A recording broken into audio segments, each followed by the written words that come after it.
Hello, everybody. It's Zara back again with Ask, and it is given. So, today we are going to move on to chapter 13. Actually, not chapter 13, process number 13. And it is called Which Thought Feels Better? I think that this is a really useful process. I think that if you were going to take one thing away from the study of this book, then let it be this process because it is so practical and so easy to put into practice. So basically what the process is that it helps you to direct your self-talk or the thoughts that are going on in your head. It helps you to direct them in a positive direction. That's all. So when to use this process? When you want to be consciously aware of how you really feel about something right now. When you are faced with a decision and you want to go in the best direction possible. When you want to determine your current emotional set point, when you want to become consciously aware of your emotional guidance system. So those are the reasons for doing it. But like I said, for me, this process is at the basis of knowing when you are going negative and when you're going positive. And that knowledge is at the basis, at the heart of knowing how to use the law of attraction effectively. So to me, this process is extremely important. All right, so Abraham says that we can use this process anywhere on the emotional scale between anger, which is number 17, and positive expectation and belief, which is the same as the previous process, which was the process of clearing clutter for clarity. So both these processes are in the same range on the emotional scale. So they actually help us to go up the emotional scale from a negative place all the way into the positive realm. And 4 is extremely high considering that there are 22 steps in all, right? Okay, so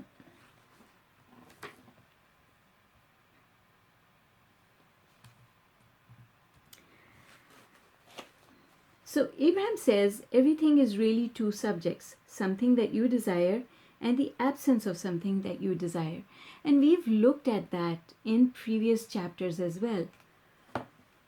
If this was the subject of money, then on the end of the stick, one end of the stick is the having of money, and on the other end is the not having of money.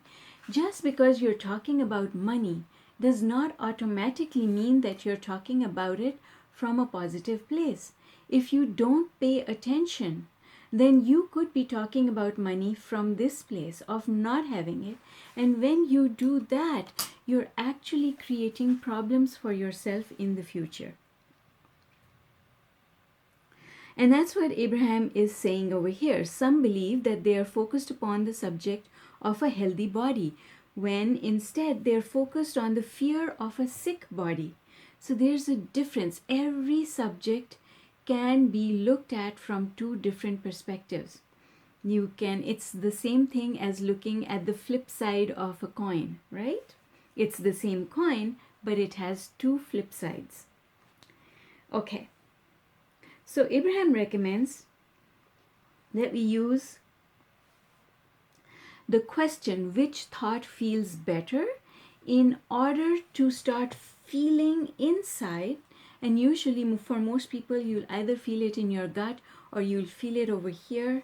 You'll either feel nausea or, you'll feel as if you can't breathe properly, or somebody's got your heart in a vice.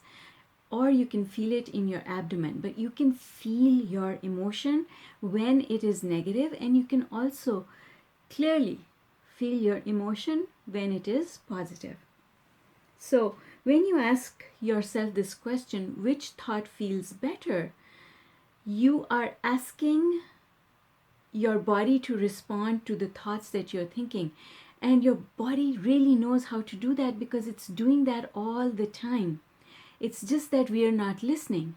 So this process makes us stop and listen for those signals that our body is sending towards us.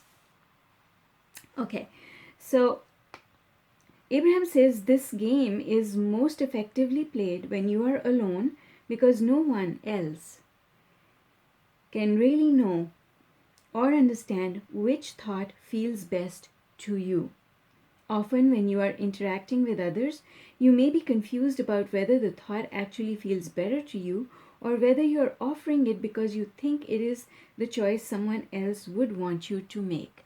So the first thing about this process is that it is internal and it is not to be shared with anyone. So you don't really have to take yourself away from the rest of the people in your family or wherever it is that you are. All you need to do is to do this process on your own without asking anyone else to participate with you.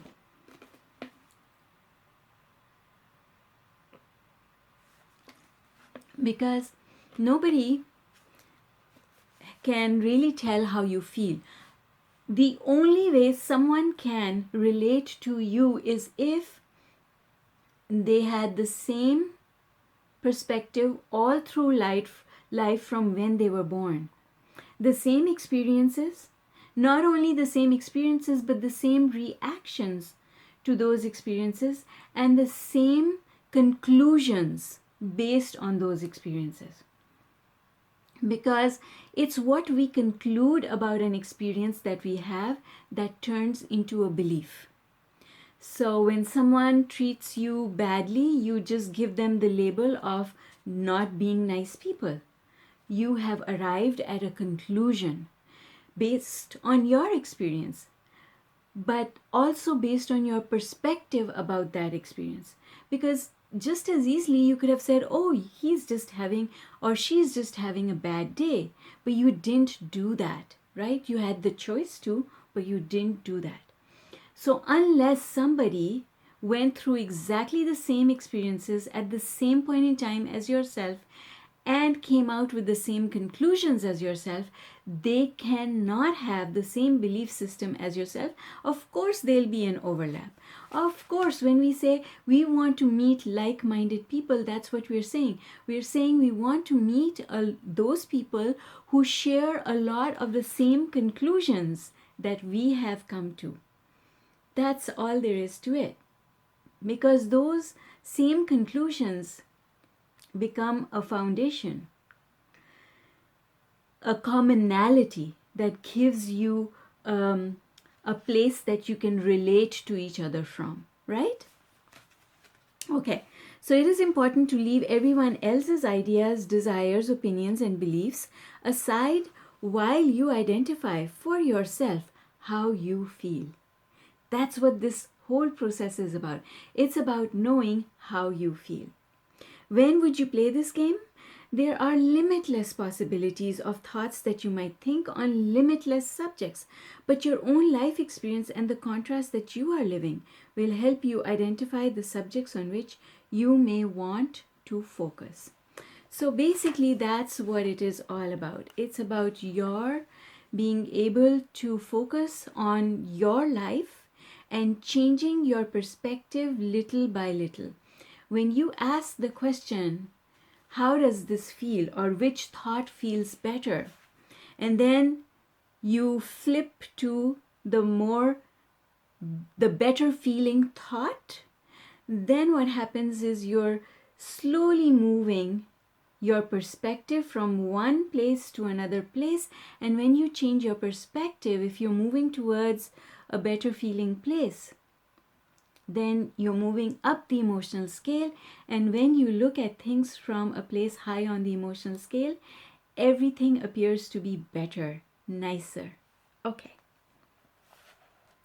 So this process works best if you can sit for a few minutes and write your thoughts. So Abraham recommends writing your thoughts. And once you have a little bit of practice with it, you're going to be able to do it in your head. In fact, you're going to start doing it in your head before something comes out of your mouth. While it's still over here gestating, you're going to ask yourself, that doesn't feel quite good. What can I think about that feels better than that? Okay? So to begin, first write a brief statement of how you feel about the subject right now, meaning where am I just now? You could describe what has happened, but what is most important is that you describe how you feel about what has happened. Next, write another statement that amplifies exactly how you feel. That's really going to help you poke at it, right? To stir the pot a little bit and get things going. Because a slight little bit of negative emotion sometimes is elusive. You don't feel it, especially if you have not been used to feeling your responses to your thoughts in terms of the feelings that you think. Then a slight little bit of negativity is not going to attract your attention that much. You won't be able to tell the difference as clearly as if you were going to write 2 or 3 or maybe even more statements. Okay, so that's why it's good to amplify where you are by first of all adding similar statements, and then you start to add positive statements. So Abraham has an example here, and I think it's a really good example, so I'm going to take you through it. For example, you have just had an argument with your daughter because she makes no effort to help around the house. She does not even take care of her personal things, and her room is a terrible mess. How many of you feel that way? I know I used to feel that way when my daughter was a teenager. Now I don't feel that way anymore. You know why? Not because she's changed and become better, but because I've decided I'm not going to care anymore, right? And so I'm a happier mother, and because I'm a happier mother, she's a happier child. She seems to hold no regard for the effort that you are making to maintain an orderly environment. Not only does she not try to help, but it seems that she deliberately tries to hinder you. So you write, she, or write your daughter's name, is deliberately trying to make my life difficult. That's where you are now. That's a statement of reality right now. She doesn't care about me at all. That is your amplifier statement. It makes you amplify the emotion where you are so that you can grab that thread. She doesn't even come close to doing her share of the work. Now, with that statement, you've really amplified it, and you know that you're in a negative place. Once you have made,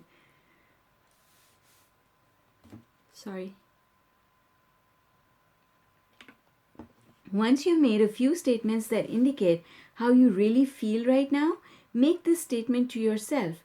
I'm going to reach for some thoughts about this subject that feel a little better. So you have to start with the intention that you want to feel a little better. Because when you give that instruction to your mind, now your mind is going to obey that instruction, and it's going to help you to find thoughts that feel a little bit better. And when you are not on track, your mind is going to pop a thought into your head that says, that's not what you wanted to do. And that is going to help you feel for your feeling place, feel for your gut feel in your body. Okay, so now once you've written each thought, evaluate whether it feels better, the same, or worse than when you initially began. So we're benchmarking with the prior thought. So as an example, when we said, she's deliberately trying to make my life difficult, that was the first one. She doesn't care about me at all. Now you're going to measure that against the first one. How does it feel? Does it feel better? No, it doesn't. Then the next one is she doesn't even come close to doing her share of the work. Does that feel better? No, it doesn't. So they're all pretty much the same. So you just compare with the thought before that. You don't compare with the thoughts that came 3 or 4 steps prior. Okay? She never listens to me. Now that feels just as bad. I want her to be more responsible. Just as bad. I shouldn't have to pick up after her. Just as bad. I should have taught her better. That's even worse, because now you're going from blaming someone else to blaming yourself. And blaming yourself, which is guilt, is always worse than blaming someone else. I wish her father would support me more. That's worse, because now, well, it's going a little bit better, I think, because it's going towards blame rather than guilt, but it's not a better feeling. A clean house is important to me. Maybe that's a little bit better, because wanting something is not wrong.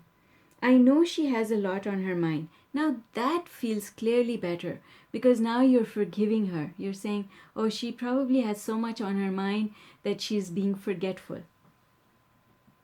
I remember what it's like to be a teenager, right? I remember when she was a sweet little girl. Now both of those are better. I wish she were still that sweet little girl. Now that's worse, because now there's a feeling of lack in there, right? I don't know what to do about this. So this is worse, because it's like, oh my God, what do I do? It's a feeling of being overwhelmed and frustrated. Well, I don't have to figure it all out today. That's better, because you're saying it's okay where I am. I'll figure it out, but I don't have to do it today.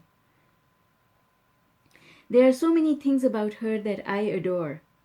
That's a much better feeling, because now you're getting towards appreciation. And when you're able to smoothly, and that's the key, smoothly transition over to appreciation, that goes really, really well.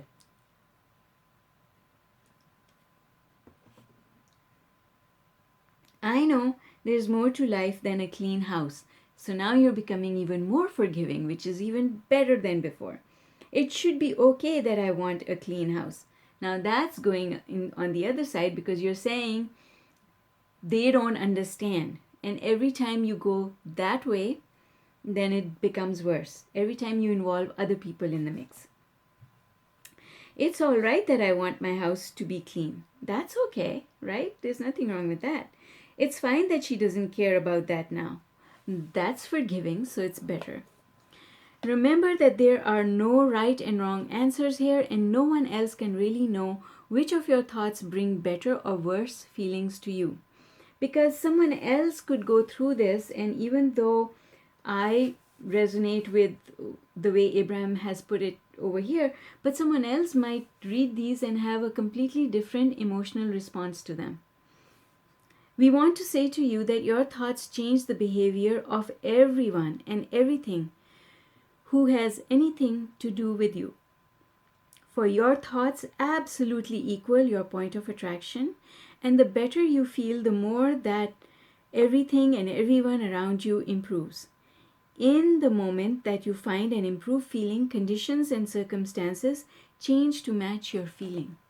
So this is, of course, at the basis of law of attraction. Whatever you put out there comes back to you. If you put out good feelings, then more things to feel good about come your way. The Which Thought Feels Better game will help you begin to realize the power that your own thoughts have to influence everything around you. Okay, so Abraham, speak to us more about the process of which thought feels better. That's where I am just now on page 235. Will I ever stop reaching for something better? No, we never stop reaching for something better.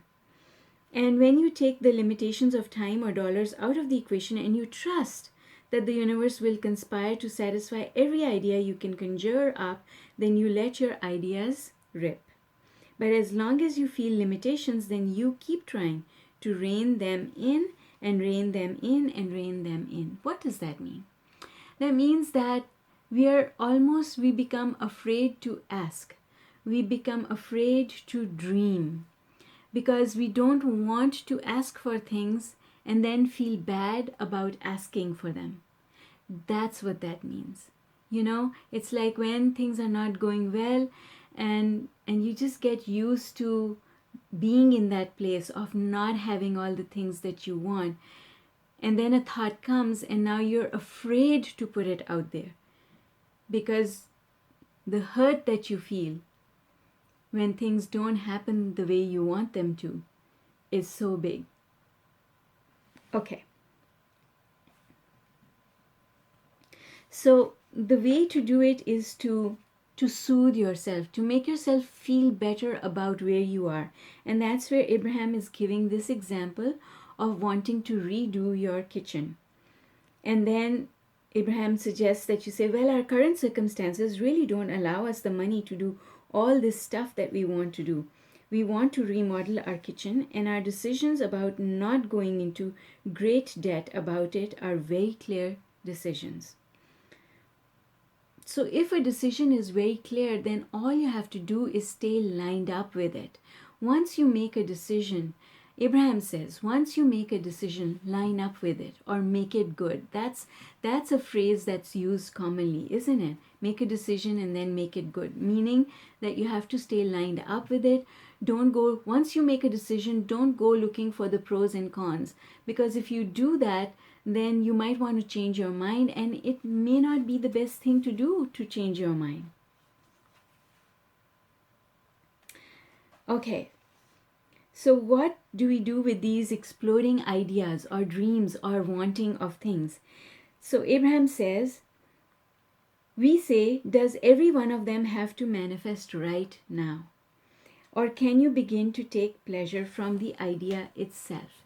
What does that mean? That means that it's okay to dream. You don't have to put your dreams on hold. In fact, it is fun to dream. So go ahead, make the most of it. But every dream does not have to become a reality. Sometimes it's just fun to dream for the heck of it. So every dream is not a goal, and you can also make yourself feel better by saying, I love this dream, and one day soon it will happen, but it doesn't have to happen right now, right this minute, in order for me to feel good or for me to enjoy thinking about it. And that's what Abraham is saying. Can you say, well, if not right now, then soon we will do this and this and this? Okay, so then Abraham says, and if you just leave it alone, one day you will move into a house and it will already have the kitchen that you wanted. And then you will be surprised, because even though you forgot, the universe never forgets. If you put a dream out there, folks, the universe never forgets it, because the universe is always trying to bring you around to it. You might forget, but the universe never does. And then Abraham says, there is no right or wrong way to approach this. And so to make it simple, this is what Abraham says, and maybe this is something to remember, to highlight, and to keep forefront. If the desire feels good to you, then everything is going great, in the sense that you are lined up in a positive direction, going towards that thing that you desire. But if a desire feels bad, then you are not lined up and going in the direction of it. In fact, you are lined up in a direction opposite to it. All right. So then Abraham is just giving an example of Esther and Jerry also using the process and finding their way through it. Okay, so which thought feels better, to go into debt or to wait until later? This is something that we do to ourselves. We make something urgent, but in reality, nothing is all that urgent that you can't put it off, at least for a little while. Okay, so let's read this again, because this ending paragraph is a really good one. Which thought feels better, to go into debt or wait until later? To wait until later. Which thought feels better? To say that you have settled for less, or to say that this is part of your future experience? To say that this is part of my future experience. Which thought feels better? To be mad at yourself that your kitchen is not as modern as it could be, or to acknowledge that it is a perfect kitchen for just now, and that it will always be growing, meaning your desire for more will always be growing. Which thought feels better, right? Which thought feels better, to appreciate or to condemn someone? Which thought feels better, to applaud what you have done or to feel critical that you did not do enough? Think about it. Which thought feels better? So that brings us to the end of chapter or process 13, not chapter 13. And I'm excited because a lot of more fun stuff is on its way. But before I close the call today, I have to tell you guys, really, this is an extremely, and I really mean it, this is an extremely important process. Learning to do it is going to serve you in so many different ways. And one of the suggestions that I want to make to you, and this is how I taught myself, is that I started observing other people, because it's very difficult to observe yourself or to try and correct yourself in the beginning, because you don't even know what thoughts are going through your head. But you can watch other people. So what happened with me is, when I learned this stuff, I became more conscious of what other people were saying first. Someone would say something and I would say, I wouldn't have said it that way. And then I would reword it, not for them. That's not a way to make good friends, or to keep the friends that you have. But it is a fantastic way for you to learn for yourself. Which thought feels better? Oh, look at what they're saying. That doesn't feel better. And that's how you start training yourself to watch how other people are saying things. And then, so with me, I'll tell you what happened. I saw how other people were saying things, and then I tried to teach my children. That did not go well. No, they ran a mile. And so I stopped, because that's not the right way to teach anyway. And that's what I realized. They have to learn these things on their own. My telling them is not going to help. So after that, then the next thing I did was to start applying the process to myself. So in the beginning, how it happened is, I would say something and then I would think, oh, shouldn't have said it that way. I can say it better than this, right? And then I would find a thought that feels a little bit better. And then I started journaling. And as I started journaling, this is how I would start at one point, and then it would become a focus wheel, because as you keep saying, which thought feels better, which thought feels better, which thought, that doesn't feel, I can say it better. Eventually you're on that focus wheel. And that's how the focus wheel became the 4-step process. Because once you're on the focus wheel, and if you keep asking for a thought that feels better, eventually you start appreciating. And then the momentum, or the speed with which your thoughts are coming, thoughts of appreciation are coming to you, is so fast that you can't keep up with it. I couldn't write fast enough to get all of that on paper. And that's when I reached a point where I did not need to write these things down anymore, because I was doing them in my head constantly. And that's what my life looks like, my internal self-talk. That's what it's like now, because I've trained myself, because I made it a priority. I said to myself, if I can just get this right, then I can be a positive thinking and positive feeling person. And when I do that, I don't need to be concerned about what will happen next in my life, because if I'm positive, then I know everything's going well. All the things that I want are on their way, right? And it's about staying in that place of satisfaction. You just feel so good every day. Doesn't mean that you stop wanting more things. Absolutely, I want more and more and more. Because desire is with us for as long as we are alive, because contrast is there with us as long as we are alive, because we will always have our preferences. We'll always look at things and say, oh, this is nice in this color, maybe I want a different color, right? And things like that. I live here, but I would like to live there. I live in this house, but I think I would like a different house. Things like that. We are always giving birth to desire. It does not go away. All we need to do is to make sure that for every subject that we talk about and every desire that we give birth to, that we talk more about it from here, from the place of having it rather than the place of not having it. I hope that was fun, and I hope that it helped to contribute something of value towards what you already know. And I am honored that you decided to join me tonight and listen in. Thank you so much for being here with me. Have a fabulous rest of the evening, and I will see you with another process tomorrow night at 8. Bye for now.